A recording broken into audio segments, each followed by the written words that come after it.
Good morning. How are you all today? Happy Thanksgiving. Welcome to Bible class with Andre and Betty. We're continuing our studies from the book of Judges.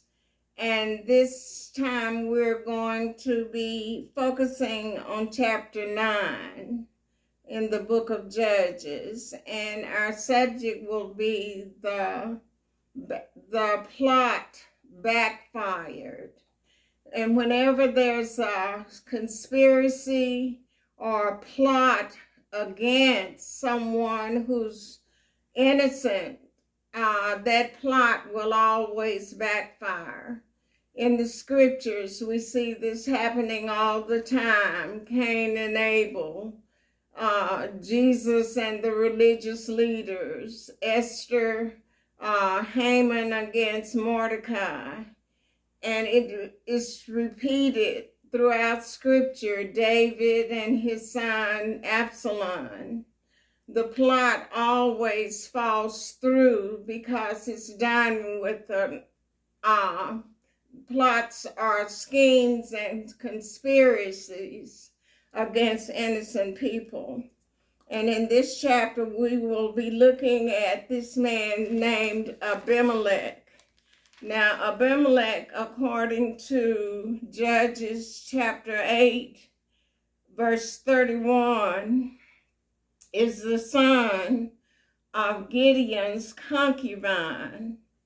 And verse 31 says, and his concubine that was in Shechem, she also bare him a son whose name he called Abimelech.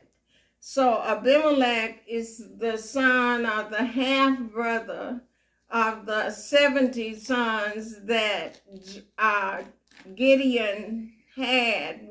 Gideon had many wives, and he had 70 sons plus this son Abimelech. And Abimelech is going to scheme and conspire to take out the sons of Gideon so that he can rule over the people.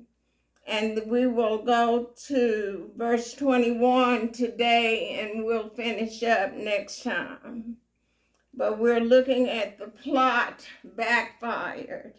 And we'll see the backfiring from Judges chapter 9 beginning at verse 22. So that will be next week. Now, verse 1, we're in Judges chapter 9, verse 1. And now we know who Abimelech is. He's the son of Gideon by his mistress or his concubine.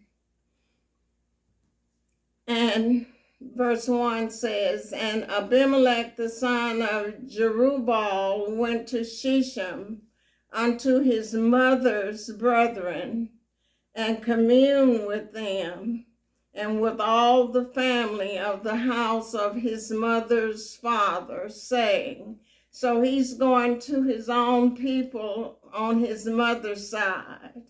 And he sang to them in verse 2, speak, I pray you, in the ears of all the men of Shechem, whether it's better for you, either that all the sons of Jerubbaal, which are 70 persons, reign over you, or that one reign over you. Remember also that I am your bone and your flesh. I am your kinfolks.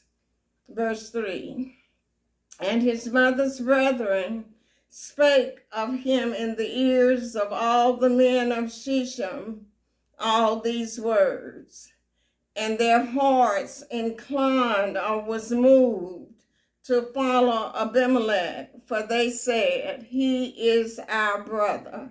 So we see the plot being set up. Verse 4, and they gave him 70 pieces of silver out of the house of Baal Berith, which is an idol god, wherewith Abimelech hired vain and light persons which followed him. He hired corrupt people to follow him with the silver and that they had paid him from this quarry or this house of idols that was present in Shechem. Now, Shechem is not only a place, but it's also the name of a person. In Genesis 34 is when Jacob's daughter was raped by Shechem, and his father's name was Hamor. But Shechem is also going to become a property of the tribe of Ephraim, and it will be one of the cities of refuge. And so historically, Shechem is a place and a person. So, verse 5, Judges 9, verse 5. And he went unto his father's house at Ophrah, and slew his brethren, the sons of Jerubbaal, being 70 persons. Remember, Jerubbaal is Gideon, upon one stone. Notwithstanding, yet Jotham, the youngest son of Jerubbaal, was left, for he hid himself.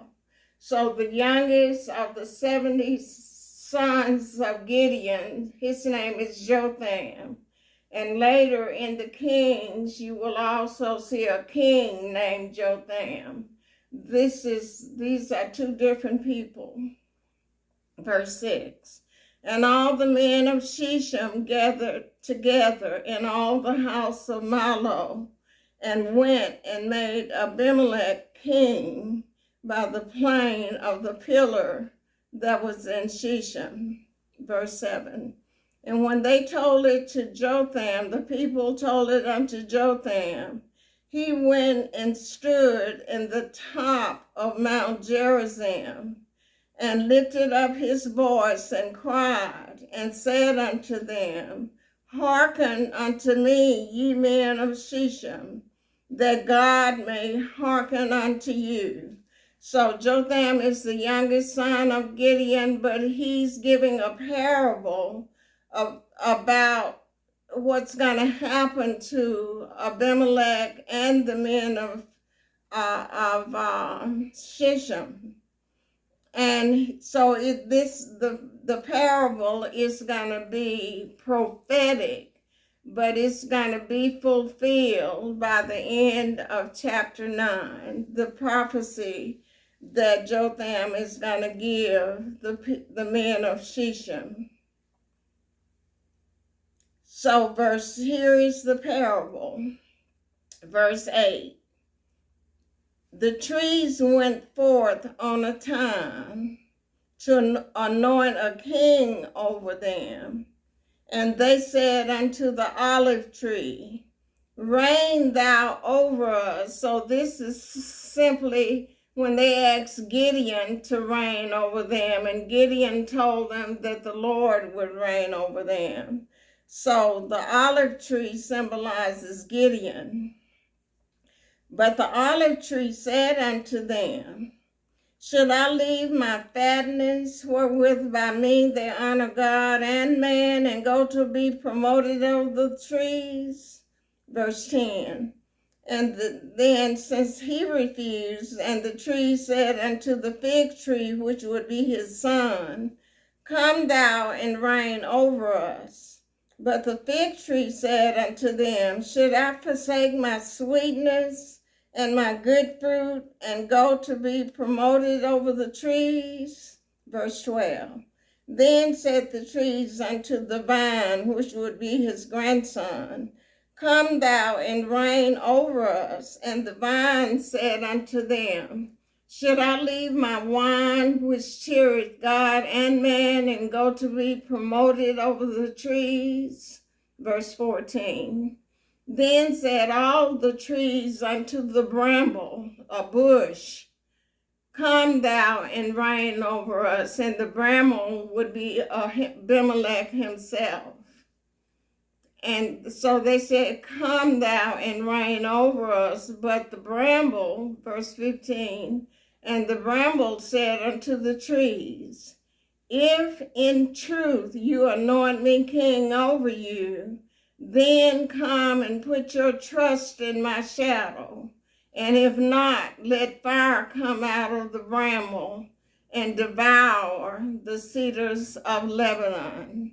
And so this is the parable that Jotham is speaking to the men of Shechem. And he says in verse 16, now, therefore, if you have done truly and sincerely, in that you have made Abimelech king, and if you have dealt well with Jerubbaal and his house, and have done unto him according to the deserving of his hands, and parenthetically in verse 17, for my father fought for you and adventured his life far and delivered you out of the hand of Midian.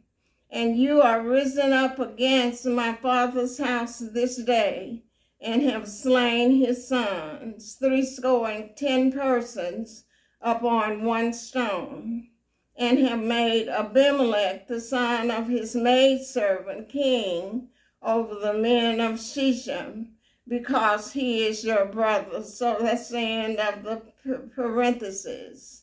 So he says, and Jotham says in verse 19, if ye then have dealt truly and sincerely with Jerubbaal and with his house this day, then rejoice ye in Abimelech, and let him also rejoice in you.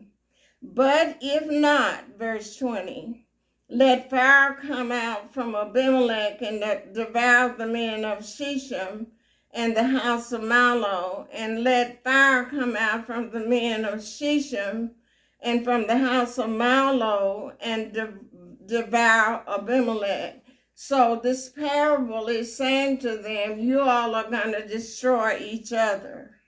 Verse 21, and Jotham ran away and fled and went to Beer and dwelt there for fear of Abimelech, his brother. So he left and went to another place. And back to verse 7, when he talks about Jotham going up to Mount Gerizim. Well, Mount Gerizim was a place of blessing, and Mount Ebal was the place of curses, as written in the book of Deuteronomy, chapters 27 through 29. So even though they're going to set up this plot against the sons of Gideon, their plot is going to backfire on them, and we will see that next time. So you all have a great day and a great week, and happy Thanksgiving to you all. Bye.